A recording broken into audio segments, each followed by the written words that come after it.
Chapter में भी आता है, तो उसमें एक टॉपिक आता है एंजाइम्स, ठीक है, तो उसको हम स्टार्ट करने वाले हैं। देखिए बेटा, यहाँ पे मैंने एक लाइन लिखी है कि सबसे पहले एंजाइम जो ऑब्जर्व किया था वो बचलर ने किया था, लेकिन वो एक्सीडेंटली उससे हो गया था। वो सोच कुछ और रहा था और वो कुछ और किया। उसके साथ हुआ क्या था, उसको ये लगता था कि कोई भी लिविंग सेल है ईस्ट की, वो फर्मेंटेशन प्रोसेस के थ्रू कोई एंजाइम को बनाती है। लेकिन हुआ क्या कि ये ईस्ट सेल से ना निकलकर ईस्ट के एक्सट्रैक्ट से निकलती थी, मतलब उसका कुछ भी बचा कुचा जो आइटम होता था वो वहां से उस एंजाइम को उसने ढूंढा था। तो सबसे पहला पॉइंट तो ये था कि जो ईस्ट वो एंजाइम आ रहा था वो किसी भी लिविंग सेल से नहीं आ रहा था। वो कहां से आ रहा था? ईस्ट सेल के एक्सट्रैक्ट से आया था। ठीक है, कैसे? फर्मेंटेशन करते वक्त। पहला पॉइंट क्लियर हुआ। लेकिन जिसका नाम फेमस है एंजाइम के लिए वो है कूने, क्योंकि इसने एंजाइम को नाम भी दिया था और इस एंजाइम के बारे में जो डिटेल थी वो सारी कुछ इसी ने गई थी, इसलिए इसको इतना ज्यादा क्रेडिट कहीं नहीं दिया गया। ठीक है, चलो ये लाइन बहुत अच्छी है। किसी भी बायोलॉजिकल फॉर्म के अंदर, मतलब कोई भी ऐसा सिस्टम है, कोई भी ऐसी बॉडी है, उसके अंदर एक ऐसा स्ट्रक्चर जो केमिकल रिएक्शन दे रहा हो, उसका नाम क्या है? एंजाइम। और एंजाइम का नेचर कैसा हो गया फिर? Proteinaceous nature. Enzymes are proteinaceous structure which are capable to catalyze chemical reaction in biological form। बस यही पे अगर तुमने ये चीज समझ ली तो ये इससे आधी परेशानी खत्म हो जाएगी कि एंजाइम होते कौन है। पहला, एंजाइम होते हैं प्रोटीन के। दूसरा, एंजाइम का मेन फंक्शन होता है किसी भी केमिकल रिएक्शन को कैरी ऑन कराना, फॉरवर्ड कराना। किसके अंदर कराना? किसी भी बायोलॉजिकल फॉर्म। और कोई भी अगर बायोलॉजिकल फॉर्म होगी तो बेटा वो हमेशा लिविंग नेचर की होगी। बोलो, ठीक है। आ जाते हैं आगे। देखो, हम लोगों को ये बात पता चल गई है कि एंजाइम प्रोटीन के होते हैं, तो मैं ये लिख दूं, all enzymes are proteinaceous in nature, but all proteins are not enzymes। Done? इसको भी आप एक स्टार लगा देंगे, क्योंकि ये क्वेश्चन फंस जाता है कहीं ना कहीं। जितनी भी प्रोटीन्स होंगी, जितने भी एंजाइम्स होंगे वो सब प्रोटीन के बने होंगे, लेकिन जितने भी प्रोटीन्स होंगे हर कोई एंजाइम नहीं होता। जैसे कि मैं एग्जांपल देती हूँ आप लोगों को। आप लोगों ने नाम सुना है ट्रिप्सिन का? नाम सुना है ट्रिप्सिन का? क्या ये एंजाइम की तरह काम कर रहा है? क्या आप लोगों ने नाम सुना है पेप्सिन का? क्या ये एंजाइम की तरह काम कर रहा है? एंटेरोकाइनेज एंजाइम है, हाँ है ना? अब ऐसा कोई प्रोटीन बताओ जो एंजाइम नहीं होती है। जैसे कि है केराटिन, पॉइंट है। केसिन प्रोटीन होती है। ठीक है, अभी आप लोग इसमें पढ़ेंगे जितनी भी रिएक्शंस होती है उन सबके अंदर जितने भी प्रोटीन स्ट्रक्चर है। हीमोग्लोबिन वाला केस आ गया, बट हीमोग्लोबिन में हीम पार्ट जो होता है या ग्लोबिन पार्ट जो होता है वो प्रोटीन का काम करेगा, लेकिन वो वर्क करेगा किसके साथ? एंजाइम जैसा काम करेगा कहीं ना कहीं। ठीक है, तो हमारे पास अलग अलग तरीके के प्रोटीन्स होते हैं। अच्छा, आप पहचानेंगे कैसे किसी को? मेरा पॉइंट सिर्फ ये है, हम लोग एंजाइम को पहचानेंगे कैसे? बहुत छोटी सी ट्रिक है। अगर किसी भी वर्ड के पीछे एस लग जाता है तो उसको हम लोग क्या बोलते हैं? एंजाइम। ये कहां पर लगाया जाएगा बेटा? सफिक्स में लगाया जाएगा। सफिक्स मतलब बैक साइड में लगाया जाएगा, जैसे कि एंटेरोकाइनेज में एस लगा है। और बताओ एग्जांपल बताओ। Dehydrogenase, yes, amylase, lipase etcetera. As अगर किसी भी वर्ड के पीछे एज लगा है तो बिना सोचे समझे आप बस दिमाग लगा लेना कि हम किसकी बात कर रहे हैं? एंजाइम की बात कर रहे हैं। चलिए, अब एक चीज और आपको बताती हूँ। एंजाइम जो होते हैं वो नॉर्मली दो तरीके के होते हैं, टाइप्स।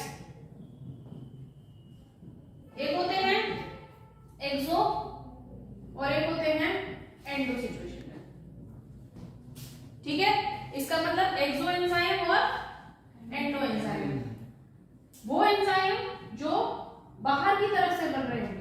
कहां पे बन रहे होंगे? Present outside the body. और ये कहां पर है? Present inside the body. इसका मतलब क्या है? वो एंजाइम जो बॉडी के बाहर की तरफ सीक्रेट हो रहे हैं वो एक्सो एंजाइम है, जो बाहर अंदर बन रहे हैं वो एंडो एंजाइम है। जैसे कि मैं तुम्हें बताती हूँ, आप लोगों ने स्वेट ग्लैंड पढ़ा है? स्वेट ग्लैंड के अंदर एंजाइम होते हैं। टीयर ग्लैंड पढ़ा है, सलाइवरी ग्लैंड पढ़ा है। इन सब के अंदर जितने भी एंजाइम्स पाए जाएंगे वो सारे कौन से हो जाते हैं? अब आप बॉडी के अंदर पहुंच जाओ। बॉडी के अंदर कौन सी है? बहुत इजी सी चीज है। पहले मैं यहाँ लिख देती हूँ एग्जांपल्स। स्वेट ग्लैंड के अंदर टीयर ग्लैंड, ठीक है। अच्छा, इसके एग्जांपल बताओ। ईटीएस सिस्टम पढ़कर आए हो बेटा? बॉडी के अंदर सेल के अंदर बन रही है, सारे एंजाइम याद कर लिया। टीसीए साइकिल पढ़कर आए हो, Krebs cycle, tricarboxylic acid cycle, सारे एंजाइम जितने भी है वो सब सेल के अंदर बन रहे हैं। ग्लाइकोलाइसिस पढ़कर आए हो, जितने भी एंजाइम है, फॉस्फोफ्रक्टोकाइनेज, आइसोमरेज, हेक्सोकाइनेज, डीहाइड्रोजिनेज, डीकार्बोक्सिलेशन, जितना भी कुछ है वो सारे के सारे क्या कहलाए जाएंगे? Endo enzyme. ठीक है, अब हम इसमें आगे स्टार्ट करेंगे इसके स्ट्रक्चर की। अभी तक हम लोगों ने एंजाइम के बारे में पढ़ा था। अब हम थोड़ा सा क्या करते हैं, किसी भी रिएक्शन को कैसे किया जाता है। तुम लोगों को एक बात ये पता होगी कि रिएक्टेंट जो होता है वो प्रोडक्ट में कन्वर्ट होता है, ठीक है।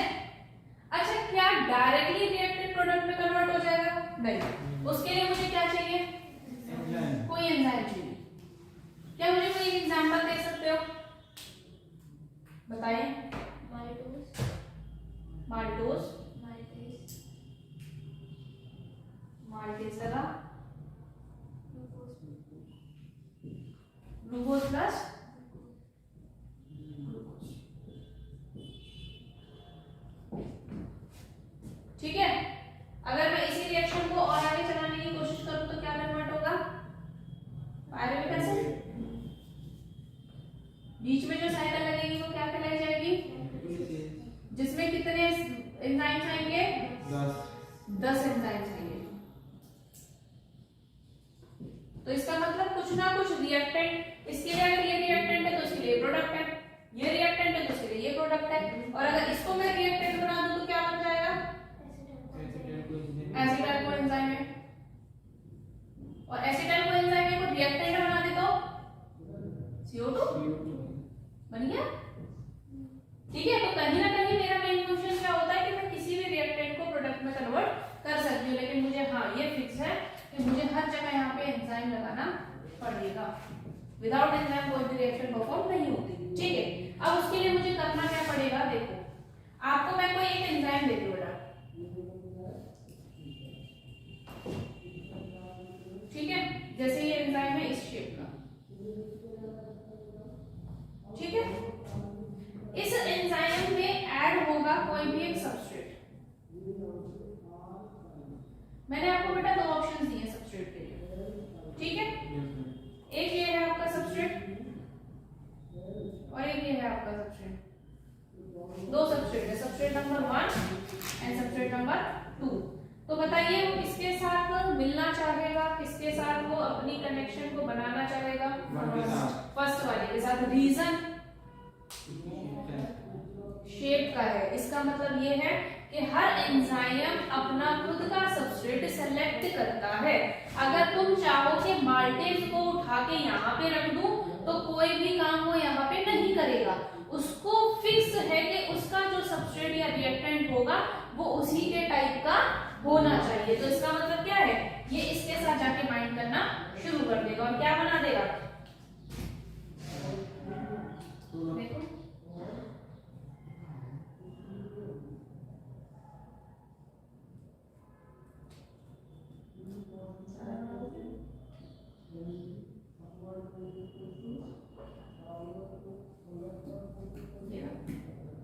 ये इसमें बिल्कुल कंप्लीटली फिट हो चुका है, ठीक है। तो हम यहाँ पे इसको फिट करने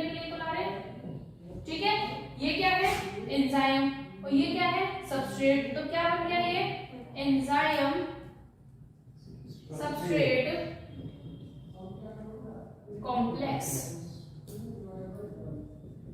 ठीक है, एंजाइम सबस्ट्रेट कॉम्प्लेक्स। अब आगे जब ये बन जाएगा तो फर्दर जो भी आपका प्रोडक्ट होगा वो बनेगा।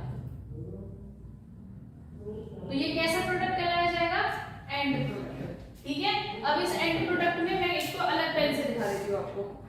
ये रहा बेटा, कोई भी आपका ये एंड प्रोडक्ट ये बन गया। ठीक है, ये रहा। अब फाइनली क्या होगा, इसका एंड प्रोडक्ट ये बना, बचा हुआ क्या था कि आपका जो एंजाइम था वो यहां से भाग जाएगा। ये रहा, ये रहा। अब फिर यही एंजाइम फिर से किसी भी सबस्ट्रेट को ढूंढने चला जाएगा। समझ में आया? एंजाइम को जो सबस्ट्रेट को ढूंढेगा, सबस्ट्रेट को जो एंजाइम के पास चिपकेगा, इन दोनों का मिलकर एंजाइम सबस्ट्रेट कॉम्प्लेक्स बनेगा, जो एक नॉर्मल प्रोडक्ट बनेगा। इस प्रोडक्ट से एक एंड प्रोडक्ट बनेगा। आप जो चाह रहे थे वो मुझे मिल गया, और मिलने के बाद जो एंजाइम था खाली, वो खाली एंजाइम फिर से अपना नया सबस्ट्रेट ढूंढना शुरू कर देगा। ये सबस्ट्रेट है, इन दोनों से मिलने से प्रोडक्ट बनता है, तो इसका मतलब ये दोनों एज अ रिएक्टेंट काम कर रहे थे। ठीक है, ये दोनों क्या काम कर रहे थे, रिएक्टेंट का काम कर रहे थे, और जो वो बना है वो क्या बना दिया मैंने, प्रोडक्ट का काम किया है। आएगा समझ में? तो इसको आप शॉर्ट में भी ऐसे लिख सकते हैं बेटा, ये है E, ये है S, और ये क्या हो जाता है, इसको शॉर्ट में बोल देते हैं ES कॉम्प्लेक्स, और ये क्या हो गया आपका कोई भी प्रोडक्ट P। डन, लिख लीजिए। दूसरा टॉपिक कर रहे हैं, किसी भी एंजाइम का नेचर कैसा हो सकता है। कैसा था, प्रोटीन का, लेकिन वो अंदर से कैसा बना होता है वो सबसे बड़ी बात है। ठीक है, इसमें हम लोग इसके दो नेचर पढ़ेंगे, एक पढ़ेंगे सिंपल टाइप का और एक पढ़ेंगे कॉम्प्लेक्स। अब कॉम्प्लेक्स को मैं यहाँ पे कॉन्जुगेटेड का नाम दे दूंगी। ठीक है, तो हमारे पास कौन सा नेचर है, पहला इसका सिंपल नेचर, और दूसरा नेचर कौन सा है इसका, कॉन्जुगेटेड नेचर। ठीक है, कॉन्जुगेटेड नेचर। देखो, कोई भी एंजाइम, सुनना है बस, एक वर्बली सुन लो इस चीज को, फिर मैं यहां पे लिखूंगी। कोई भी एंजाइम प्रोटीन की बनी होती है, ठीक। अगर ये इसी के खुद के ही अमाइनो एसिड से बनी हो तो वो सिंपल ही होगी ना, फिर बोल देंगे। इस प्रोटीन को तोड़ो, क्या बनेगा, अमाइनो एसिड। मानकर चलो मेरे पास 50 अमाइनो एसिड है, ये सारे के सारे 50 अमाइनो एसिड एक प्रोटीन बना रहे हैं, और ये इकलौती ही किसी एक एंजाइम को बना दे रही है, तो ये अपने खुद के ही तो अमाइनो एसिड से बन रही है, तो ये क्या हो गई, सिंपल। ठीक है, अगर मानकर चलो, ये तो एक एग्जांपल हो गया, किसका है ये, सिंपल का। अब कॉन्जुगेटेड के पास आओ, कोई भी एंजाइम है, ये एंजाइम किसका बना है बेटा, प्रोटीन का, और प्रोटीन किसकी बनी है, अमाइनो की। अगर मैं इस प्रोटीन की मुलाकात एक ऐसे से करा दूं जो प्रोटीन नेचर का है ही नहीं, तो क्या होएगा, कुछ ना कुछ वो चीजें मिक्स होंगी, और उस मिक्स नेचर को क्या नाम देते हैं, कॉन्जुगेटेड।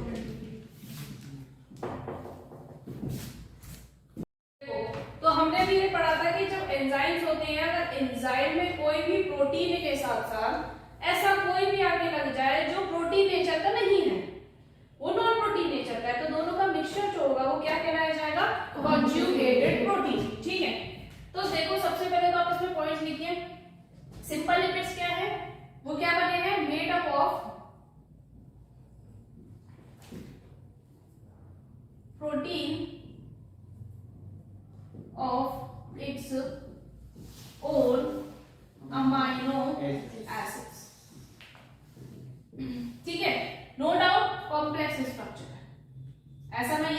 कहूंगी कि ये स्ट्रक्चर सिंपल नहीं होगा, बट हाँ अपनी खुद की से बना होगा तो अपने नेचर में ये कॉम्प्लेक्स भी होगा।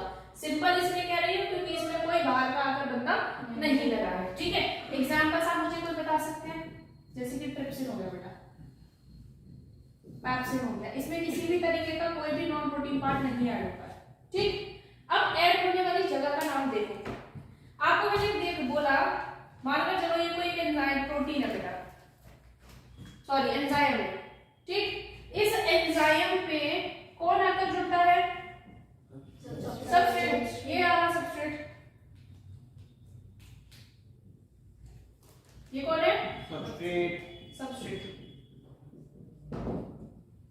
अब ये सबस्ट्रेट कहां जाके जुड़ेगा? कहीं भी जुड़ जाएगा क्या? नहीं, उसको क्या चाहिए? एक स्पेसिफिक जगह, एक एयर स्पेस, उसी के हिसाब की वो जगह ढूंढेगा। मैंने इसको सर्कुलर इसलिए बनाया है कि इसको वहां पे ये आगे इजीली अटैच हो जाए, ठीक है। ये आया और ये वाले भाई साहब आके जल्दी से जल्दी अपनी जगह सेलेक्ट करके यहाँ पे आके बैठ गए।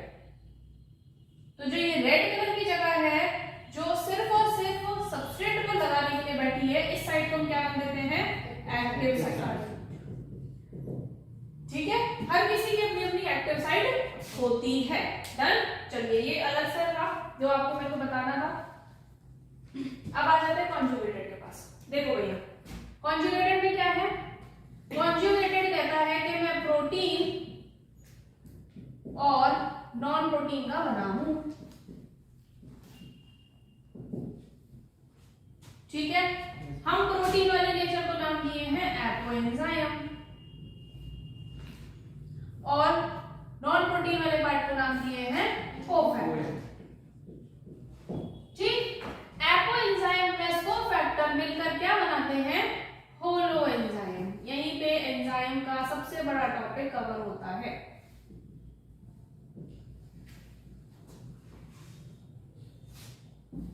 ठीक है। होलो मतलब एपो प्लस कोफैक्टर। अब कोफैक्टर में आपको क्या मिलेगा? कोएंजाइम मिलेगा, को एंजाइम, और क्या मिलेगा बेटा? Prosthetic group. देखो प्रोस्थेटिक ग्रुप वो ग्रुप्स होते हैं जिसमें कोई भी सब्सटेंस आके जब जुड़ता है प्रोटीन के साथ वो बेफालतू का होता है, जिसका कोई काम धंधा नहीं, जबरदस्ती खींच के चल रहा उसको। समझ में आ रहा है? मतलब जैसे अभी निशान बैठा था, कोई काम का नहीं था, उसके टॉपिक मतलब को नहीं था, लेकिन स्टिल उसने बैठना था। वो क्या है? वो प्रोस्थेटिक ग्रुप है। लेकिन जिसका मतलब है उस रिएक्शन में वो कौन है? वो आप सब लोग हैं, वो कौन है? कोएंजाइम। समझ में आ रहा है? तो जहां पे उसकी जगह नहीं है, उसकी पोजीशन नहीं है, बट जबरदस्ती उसको चिपकना है, वो प्रोस्थेटिक ग्रुप होता है। लेकिन हाँ अगर मैं चाहूं तो उसको बहुत जल्दी से हटा भी सकती हूँ। हटा दिया मैंने उसको, जैसे कि बहुत जल्दी छूट गया, लेकिन ये चिपक के ही रहेंगे उस जगह से। क्लास नहीं छोड़ सकते तो नहीं छोड़ेंगे, क्यों? क्योंकि आपका टॉपिक है। आ रहा है समझ में? तो आप लोग कौन है? कोएंजाइम, और वो कौन था? Prosthetic group. क्लियर हो गया? चलो तो लिख लो इसी को। कोएंजाइम क्या है? Not firmly attached,